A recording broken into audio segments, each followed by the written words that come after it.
وەڵێ وەک لە سەرەتای هەواڵەکانە باسمان کرد کە بارودۆخی سیاسی عراق بە چەقبەستووی گەیشتووە ململانەیەکی زۆر لە نێوان لایەنە سیاسیەکان هەیە بەتایبەت ڕەوتی سەدری و چوارچێوەی هەماهەنگی ئێستا هەردوو لایەن بەردەوام لە خۆپیشاندان و مانگرتندان لایەن گرانیان دوێنێش شاندێکی چوارچێوی هەماهەنگی سەردانی هەولێریان کرد و لەگەڵ سەرۆک بارزانی و مەسرۆر بارزانی سەرۆکوەزیرانی هەرێمی کوردستان کۆبوونەوە زۆرینەی ئاماژەکان بۆەوە بن کە ئەوان سەردانێکیان کردووە کە عراق لەم چەقبەستوویە سیاسیە ڕزگار بکرێت. بۆ قسەکردنی زیاتر لەبارەی بارودۆخی سیاسی عراق و کۆبوونەوەی ئەمڕۆی مەکتەبی سیاسی پارتی دیموکراتی کوردستانیش لە هەولێر بەڕێز بەڵەندی ئیسماعیل ئەندامی ئەنجومەنی سەرکردایەتی پارتی دیموکراتی کوردستانمان لەگەڵدا. بەڕێز بەڵەندی ئیسماعیل ئەم کاتتان باش. ئامانجی سەرەکی کۆبوونەوەکەی ئەمڕۆی مەکتەبی سیاسی پارتی بۆ چییە؟ ئەو کاتەی ئێوە و بینێرانی ئازیز باش دیارە خۆتان باستان کرد کە هەلومەرجی عێراق بەرەو حاڵەتێکی زۆر خراپ و بنبەست دەڕوە و بە تایبەتی لە بینی سەدریەکان و چوارچێوەی هەماهەنگی پاش هاتنی ئەو وەفدەی دوێنێ کە سەردانی جەنابی سەرۆک بارزانی و لەگەڵ جەنابی سەرۆکی حکوومەتی هەرێمیش کۆبوونەوە ئەمڕۆ مەکتەبی سیاسی پارتی بۆ تاوتوێکردنی ئەم پێشهاتانە و بۆ گەیشتنە ڕێکەوتنێک لەسەر ئەوەی کە ئەوان تەڕەحیان کردووە کە بتوانن هەڵوێستی پارتیدا دەربخەن کۆبووەوە بە تاکید پاش تەواوبوونی کۆبوونەوە کە ئەکید ڕاگەیاندراوێت لە مەکتەبی سیاسی دەردەچی و ناوەڕۆکی کۆبوونەوەکە دەخاتەڕۆم. بەڵێ لەو کۆبوونەوە هیچ باس و خاصێک لەسەر پەیوەندیەکانی پارتی دیموکراتی کوردستان و یەکێتی نیشتیمانی کوردستان کرا بەو پێی کە دەوترێت ڕاستە پەیوەندی لە نێوانیاندا هەیە بەڵام تا هەستا ناتوانێت بگەنە هیچ ڕێکەوتنێک و بۆ ناگەنە ڕێکەوتن پارتی یەکێتی. پارتی و یەکێتی لەوانەیە لەسەر هەندێک بابەتی معەن نەگەیشتنە ڕێکەوتنەوە کێشە هەبێ بەڵام لەسەر زۆر شتیش کۆچین. ئێستا لەوانەیە مەسەلی سەر کۆمار شتێک بی ئێستا وەکو بابەتی یەکەم نایەتە پێش چونکە کێشەکانی بینی شیعە و شیعە ئالۆسترە لە کێشە هەموو پێکاتەکانی تر ئەوان کە بوونە بەربەست لە بەردەمەوەی کە عێراق بگاتە ئەم ئاسەی ئێستا بەنسبەت پارتی و یەکێتی ئێمە چەندین دانیشتن لە سەرۆکاتی هەرێم لە بینی پارتی و یەکێتی حیزبەکانی تریش بە حزوری جەنابی سەرۆکی هەرێم کرایەوە پێم وایە لە دوایین کۆبوونەوە بڕیاردرا لە کۆبوونەوەی داهاتوو بگەنە ڕێکەوتن لەسەر کێشەکانی تریش کە پەیوەستە بە هەرێمی کوردستان لە مەسەلەی کاراکردنەوەی کۆمیسیۆنە لە مەسەلەی شێوازی هەڵبژاردنە لە مەسەلەی داڕشنەوەی یاسای هەڵبژاردنە لە دانانی کاتی هەڵبژاردن ئەمانە هەموو شتی زۆر گرنگن بۆ ئێمە پێشمان وایە ینی ئیرادە هەیە کە لەسەر ئەم خەڵانە بگەینە ڕێکەوتن. بەڵێ بارودۆخی سیاسی عێراق زۆر کات دەڵێن لە لێواری جەنگێکی ناوخۆییدایە بەتایبەت لە نێوماڵی شیعە یان بەتایبەت لە ناوڕاست و باشووری عێراقدا ئیشەڵا ناگاتەوە ڕۆژە بەڵام کورد چی بکات خۆی لەو بارودۆخە بپارێزێت چی بکات نەبێتە تەڕەفێک لەم بارودۆخی ئێستای عێراق. جارێ بەنسبەت ئەو وەزای عێراق بەڕاستی هەڵومەرجێکی زۆر سەختە و نەتیجەی تێڕوانینی سەرکردە سیاسیەکانی عێراقە لە باشووری عێراقکە تێڕوانینێکی بە نزعی شۆڤێنی بەشی زۆریان بە نزعی تایفی مەزهەبی دەڕوانە کێشەکان و مەسەلەی پێشێرکردنی دەستوریەک کە لەو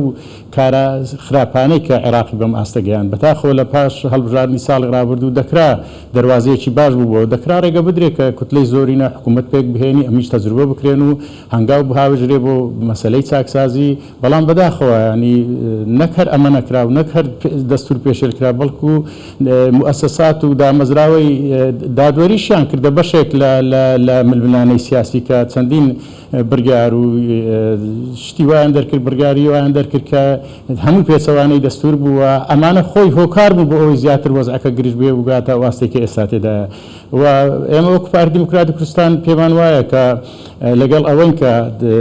کوتلە سیاسیەکان بە تایبەتی حیزب ئەساسیەکانی عێراقی کۆبوونەوە بکەن لە ناویشیاندا حیزب سیاسیەکانی هەرێمی کوردستان پێکەوە بۆ ئەوەی بگەنە چارێک هەرچەندە ئاسانیە بەڕاستی دەرچوونی عێراق لەو تەنگژانی ئێستا بەڵام دەبی لە خاڵێک دەست پێ بکرێ ئێمە لاریمانیە لەسەرەوەی کە هەڵبژاردنێکی تر بکرێ و پەرلەمان خۆی حل بک بەڵام خۆ دەبی ئەمانە هەموو بە پێی ئالیاتی دەستوری بی بە شێوازێک بی کە پێچەوانەی دەستور نەبی و هەنگاوەکان ڕێک لەگەر